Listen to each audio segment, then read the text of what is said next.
ମୁଁ ଶ୍ରୀ କାଳିନ୍ଦୀ ଚରଣ Nayak Odisha public view ଟିଭିକୁ ମୁଁ ସ୍ୱାଗତ ଜଣାଉଛି।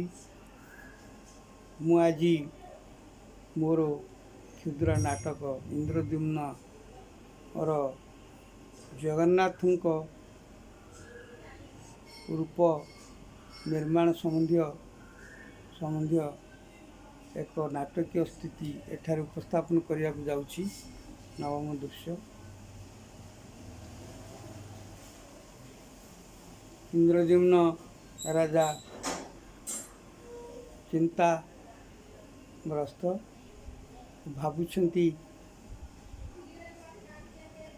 ଦାରୁ ତ ଆସିଛି, କିପରି ନୀଳମାଧବଙ୍କ ମୂର୍ତ୍ତି ନିର୍ମାଣ ହେବ। ଭାବନାରେ ଏବଂ ଶୂନ୍ୟବାଣୀ ସେତେବେଳେ ପ୍ରକାଶିତ ହେଇଛି, ଯାହା ଅନୁଭବରେ ଶୁଣିପାରିଛନ୍ତି ରାଜା ଇନ୍ଦ୍ରଦ୍ୟୁମ୍ନ। ଋଗ୍ବେଦର ଦଶମ ମଣ୍ଡଳ 155:3 ସୂକ୍ତ ଅନୁଯାୟୀ ଆଦୋ ଯଦ୍ୱାରୁ ପ୍ଲବତେ ସିନ୍ଧୋଃ ପାରେ ପୁରୁଷଂ ତଦା ରତସ୍ୱ ଦୁହାଣ ତେ ନଗର ପାରସ୍ତଗଣ। ସେହି ଅର୍ଥ ଅନୁଭବ କରିଛନ୍ତି ରାଜା ଇନ୍ଦ୍ରଦ୍ୟୁମ୍ନ। ମୁଁ ହିଁ ଜଗନ୍ନାଥ, ଦାରୁ ବ୍ରହ୍ମ ରୂପରେ ବିଦ୍ୟମାନ। ସାଗର ପାରି ହେବା ପାଇଁ କାଠର ନୌକା ଯେପରି ଥାଏ, ସଂସାର ସାଗର ପାରି ହେବା ପାଇଁ ଜଗନ୍ନାଥ ନୌକା ସଦୃଶ ଅଟନ୍ତି। ତେଣୁ ଚିନ୍ତିତ ହୁଅନା ମହାରାଜ, ମୁଁ ପରମ ବ୍ୟୋମରୁ କହୁଛି। ଜଗନ୍ନାଥ ନୀଳମାଧବର ଅନ୍ୟ ଏକ ଶକ୍ତି। ଦାରୁ ବ୍ରହ୍ମ ରୂପରେ ବାଙ୍କି ମୁହାଣରେ ରହିଛି। ସେଠାରୁ ମୋତେ ଆଣି ଜଗନ୍ନାଥ, ବଳଭଦ୍ର, ସୁଭଦ୍ରା ରୂପରେ ଦର୍ଶନ କର। ଏହା ହିଁ ମୋର ଶେଷ ଇଚ୍ଛା। ଇନ୍ଦ୍ରଦ୍ୟୁମ୍ନ ଗୁଣ୍ଡିଚା, ଏସବୁ କ'ଣ ଅନୁଭବ କରୁଛି? ଆସ ଗୁଣ୍ଡିଚା, ଦୁଃଖରେ ମ୍ରିୟମାଣ ହୋଇ ଭାଙ୍ଗି ପଡ଼ନା। ସେହି ପରମ ଆରାଧ୍ୟ ଆଲୋକିତ ଶକ୍ତି ମାଧ୍ୟମରେ ମୁଁ କିଛି ନୂଆ କଥା ଅନୁଭବ କରିଛି। ଶୁଣ ଗୁଣ୍ଡିଚା, ଏ କ'ଣ ସ୍ୱାମୀ, ପ୍ରଳାପ କର ନାହିଁ। ଭାଗ୍ୟର ବିଡ଼ମ୍ବନାକୁ ଭାବି ବ୍ୟସ୍ତ ବିବ୍ରତ ହୁଅନ୍ତୁ ନାହିଁ। ଇନ୍ଦ୍ରଦ୍ୟୁମ୍ନ ନା ରାଣୀ, ନା, ଏହା ମିଛ ନୁହେଁ, ସମ୍ପୂର୍ଣ୍ଣ ସତ୍ୟ। ଏଇ ଅଳ୍ପ ସମୟ ପୂର୍ବରୁ କିଏ ଜଣେ ଅନୁଭବ କରାଇ ଦେଇଗଲା। ଗୁଣ୍ଡିଚା କ'ଣ ସବୁ ଘଟିଲା ସ୍ୱାମୀ? ଅଘଟଣ ନୁହେଁ ତ? ଇନ୍ଦ୍ରଦ୍ୟୁମ୍ନ ସେହି ପରମ ଆରାଧ୍ୟ ନିମ କାଠରେ ରୂପାନ୍ତରିତ ହୋଇ ଦାରୁ ବ୍ରହ୍ମ ରୂପେ ବାଙ୍କି ମୁହାଣରେ ବିରାଜିତ ଅଛନ୍ତି। ଅତୀତର ସ୍ୱପ୍ନ ସେହି ଶ୍ରୀକୃଷ୍ଣଙ୍କ ଠାରୁ ଲୀନ ହୋଇନଥିବା ବ୍ରହ୍ମଶକ୍ତି ସେହି ଦାରୁ ବ୍ରହ୍ମରେ ହିଁ ପ୍ରକଟିତ ହେବେ। ଗୁଣ୍ଡିଚା ଧନ୍ୟ ହେଲି ସ୍ୱାମୀ, ହୃଦୟ ମୋର ସେହି ପରମ ପବିତ୍ର ଜଗତର ନାଥ କରୁଣା ଜଳରେ ଧୌତ ହୋଇଯାଇଛି। ନୀଳମାଧବଙ୍କୁ ମୋର କୋଟି କୋଟି ଦଣ୍ଡବତ ପ୍ରଣାମ। ତାପର ଦୃଶ୍ୟରେ ବୃଦ୍ଧ ମହାରଣା ଗୁଣ୍ଡିଚା, ଇନ୍ଦ୍ରଦ୍ୟୁମ୍ନ ଦାରୁବ୍ରହ୍ମ ସହ ଉପସ୍ଥିତ ଅଛନ୍ତି ଏବଂ ବୃଦ୍ଧ ମହାରଣା କହୁଛି, ମହାରାଣୀ, ଏ ବୃଦ୍ଧ ମହାରଣା ଅନେକ ଜନ୍ମର ପରେ ଶେଷ ଜନ୍ମରେ ହିଁ ପଦାର୍ପଣ କରିଛି। କିନ୍ତୁ ଦେଖନ୍ତୁ ଦାରୁ ବ୍ରହ୍ମ ସ୍ଥିତିକୁ।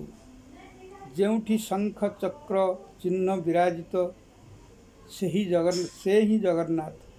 ଯେ କି ନୀଳକଣ୍ଠ ନୀଳବର୍ଣ୍ଣରେ ଶୋଭିତ, ସେ ହିଁ ବଳଭଦ୍ର ରୁଦ୍ର।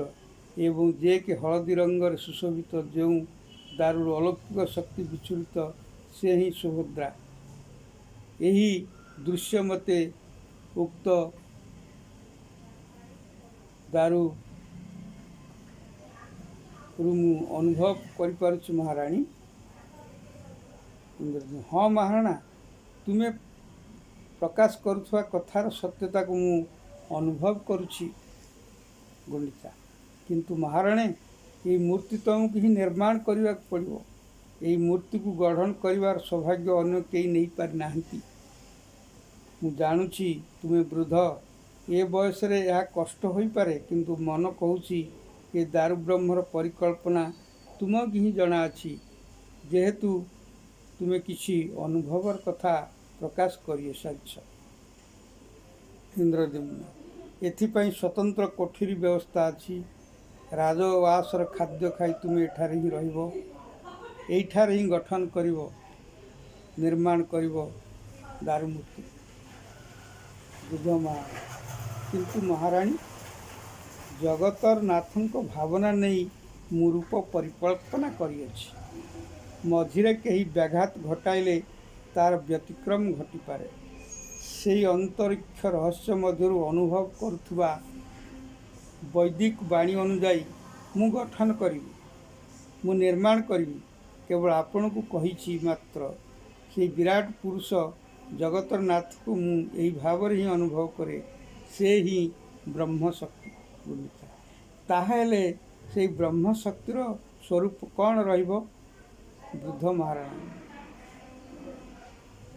ଅଥର୍ବବେଦ କଥା ଅନୁଯାୟୀ ବ୍ରହ୍ମ ଯଜ୍ଞାନାଂ ପ୍ରଥମଂ ପୁରସ୍ତାଦ୍ ବି ସୀମିତଃ ସୁରୂପେ ବେନ ଆବହ ସୁବୁଦ୍ଧ୍ୟା ଉପମା ଅସ୍ୟ ବିଷ୍ଣୁ ସତଶ୍ଚ ଜ୍ୟୋତଂ ସତରେ ଦିବ। ସର୍ବପ୍ରଥମେ ବ୍ରହ୍ମଙ୍କର ଉତ୍ପତ୍ତି। ସେ ପ୍ରକାଶିତ ହୋଇ ପିଣ୍ଡକୁ ବିସ୍ତାରିତ ହୋଇଥାନ୍ତି। ସେ ସତ୍ ଓ ଅସତ୍ ଉତ୍ପତ୍ତି। ତାଙ୍କର ସ୍ଥିତି ଅଛି, ସ୍ଥିତି ନାହିଁ। ଏହିଭଳି ଭାବରେ ମୁଁ ଅନୁଭବ କରୁଛି ମହାରାଣୀ। ଇନ୍ଦ୍ରଦ୍ୟୁମ୍ନ, ତାହେଲେ ତମ କଥା ହିଁ ରହୁ। ତଦନୁଯାୟୀ ବ୍ୟବସ୍ଥା କରାଯାଉ ଗୁଣ୍ଡିଚା।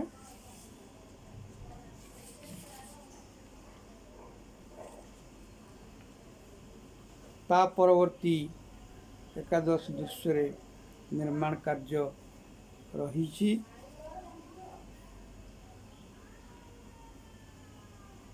ବୃଦ୍ଧ ମହାରଣାଙ୍କର ଉକ୍ତି, ଏ ତ ବିଧି ନିର୍ଦ୍ଦେଶ କଥା।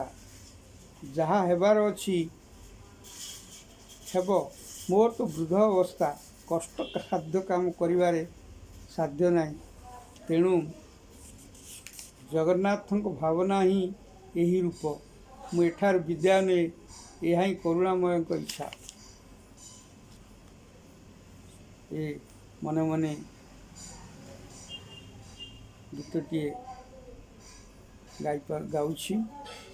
हे ब्रह्म तुमी परम ब्रह्म, तुमी जगन्नाथ, तुमी ओंकार।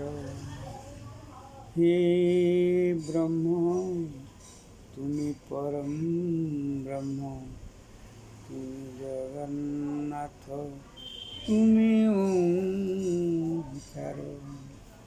तुम हाथ नहीं, तुम पाद नहीं, तुम धमु थाओ रही चराचर। हे ब्रह्म तुमी परम ब्रह्म, तुमी जगन्नाथ, तुमी ओंकार। तुमी एका ସେହି ବିନ୍ଦୁ ସଂସାରର, ତୁମ ଚକା ଆଖି ସାରା ଜଗତର। ତୁମେ ଭାଙ୍ଗି ପାର, ତୁମେ ଗଢ଼ି ପାର। हे ब्रह्म तुमी परम ब्रह्म, तुमी जगन्नाथ, तुमी ओंकार। तुम महिमारे तुमी बलियार, तुमी शिशु हुଅ ବୃଦ୍ଧବତାର